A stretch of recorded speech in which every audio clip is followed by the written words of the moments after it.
Hoy vamos a hablar sobre cómo funciona realmente el circuito ATP, con curiosidades que seguro que no conocías. Quédate y te cuento más.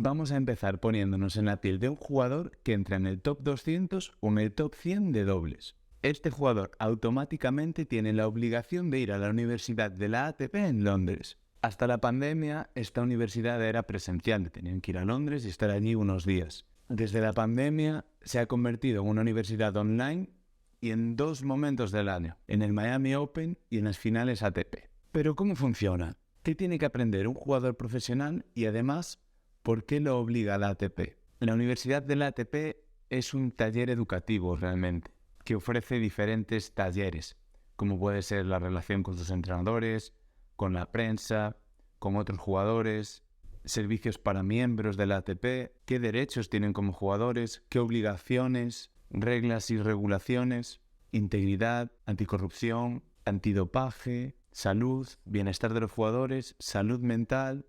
Y además le dedican muchísimo tiempo al apartado económico, a enseñarles a estos jugadores que acaban de entrar en el circuito y se acaban de hacer profesionales de verdad, a cómo manejar sus finanzas y cómo llevar a cabo diversas inversiones. Sí, les enseñan a invertir dinero.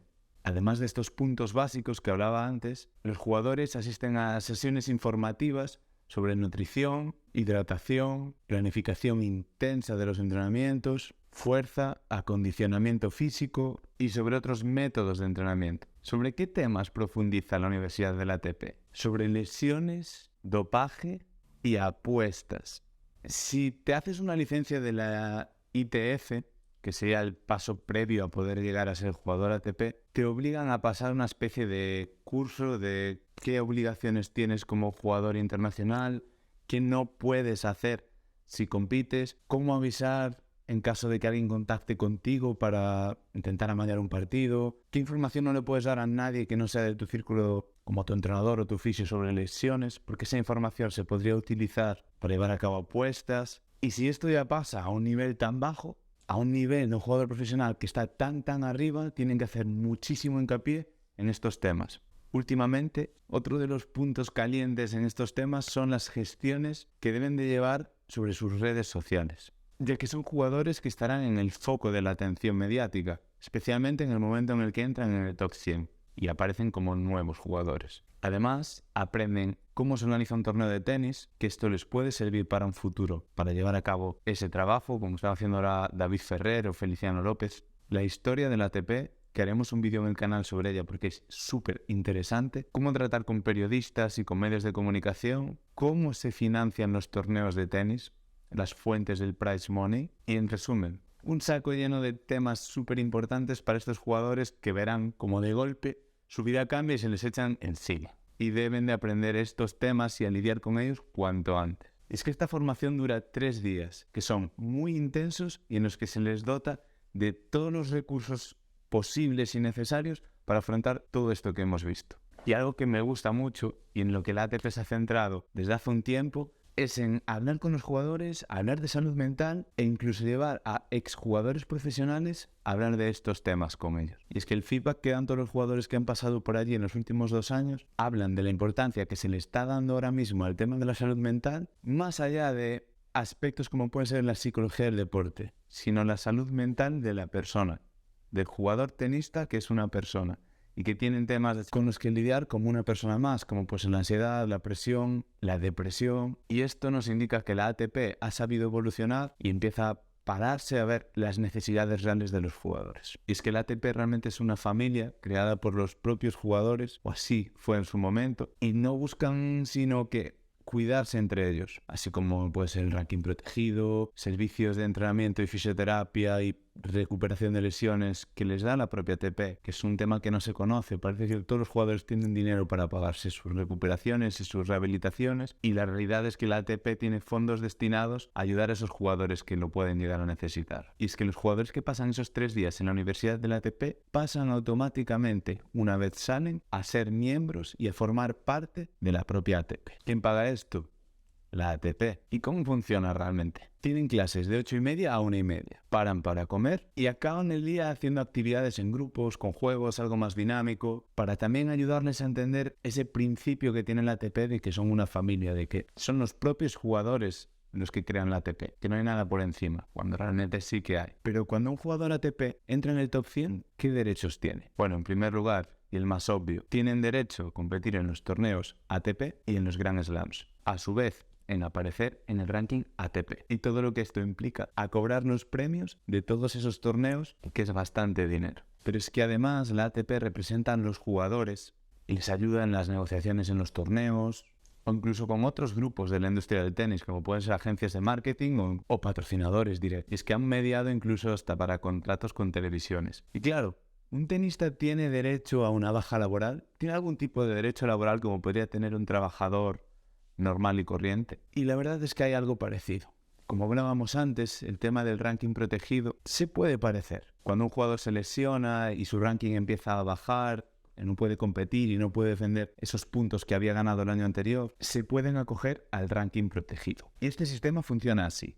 Si un jugador ha estado de baja durante 6 meses, al momento de volver a competir, puede pedir que se utilice su ranking anterior para jugar los siguientes torneos, pero solo durante un periodo de tiempo determinado. Voy a poner un ejemplo. Si un jugador estaba clasificado como 10 del mundo antes de su lesión y ha estado fuera del circuito durante 6 meses, puede utilizar su ranking anterior, 10 del mundo, para competir en los siguientes torneos. En ese caso, tendría un ranking protegido, llamado así, como número 10. A partir de que el jugador pide el ranking protegido, durante los próximos 12 meses, solo lo puede utilizar para jugar un máximo de 12 torneos con ese ranking. Y tienen que pasar 6 meses desde la última vez que haya competido. Si no, no se puede acoger a este derecho. Y otra ventaja que tiene este sistema es que los puntos que vaya obteniendo en esos resultados se suman a ese ranking protegido. Si, por ejemplo, tenía un ranking 10 y consigue más puntos de los que había conseguido, se puede poner 9 o incluso 8. Puede seguir escalando. Y voy a poner un ejemplo que quizás se entienda un poquito más. Es que voy a hablar de Federer. Roger Federer sufrió una lesión de rodilla en 2020 y se perdió gran parte de la temporada. Y como resultado, su clasificación se vio afectada porque prácticamente no pudo jugar. Entonces perdió muchos puntos que defendía y bajó en el ranking. Pero Federer pudo utilizar su ranking protegido para mantener su ranking mientras se recuperaba. Pero tiene un truco el ranking protegido. Y es que en las últimas 52 semanas, antes de pedir el ranking protegido, ese jugador tiene que haber estado dentro del top 10. Si estabas pensando en pedirlo, igual este punto te limita un poco más. Pero es que además de tener que haber estado fuera del circuito durante 6 meses, no pueden pasar más de 2 años. Cosa que también es lógica porque en las últimas 52 semanas tienes que haber estado dentro del top 10, pero la norma la han escrito así. Y cuando un jugador forma parte del ATP, pasa a tener voto en las elecciones y en las asambleas generales. Aquí se votan cosas tan importantes como nuevos reglamentos, revisiones de... no reglamentos en sí, pero sí nuevas normas o cómo adaptar las nuevas normas, nuevas superficies, nuevas ayudas, los cambios que ha habido en el prize money para intentar igualar, o mejor dicho, para mejorar los premios de los torneos inferiores. En definitiva, toda la vida del tenis se vota en esta asamblea.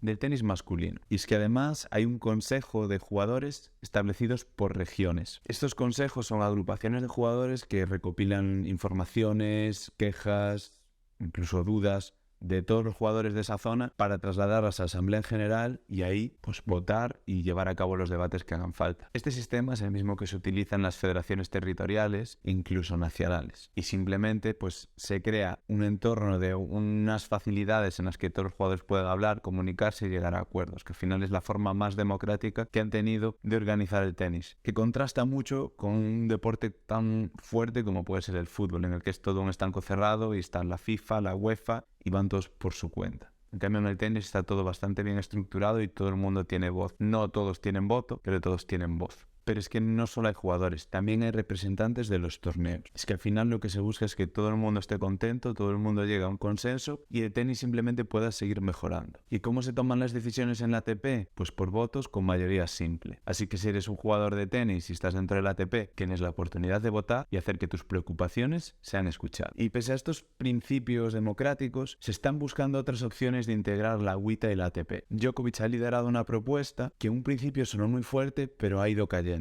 En agosto de 2020, en mitad de la pandemia, anunció su intención de crear una nueva asociación que integra a tantos hombres como a mujeres. Al principio con un poco de controversia porque realmente creo que había propuesto a 2 o 3 mujeres y el resto eran hombres. Una inmensa mayoría. Y ha costado mucho buscar ese punto de encuentro en el que todos se puedan unir. Quizás la mejor solución sería integrar ambas asociaciones directamente en una y no crear una nueva paralela, porque esto al final sería un batiburrillo de asociaciones que no tendría ningún sentido. Espero haberte ayudado a entender un poquito mejor los entresijos de la ATP y cómo funciona esa asociación. Muchas gracias por haber llegado hasta aquí y nos vemos por el canal.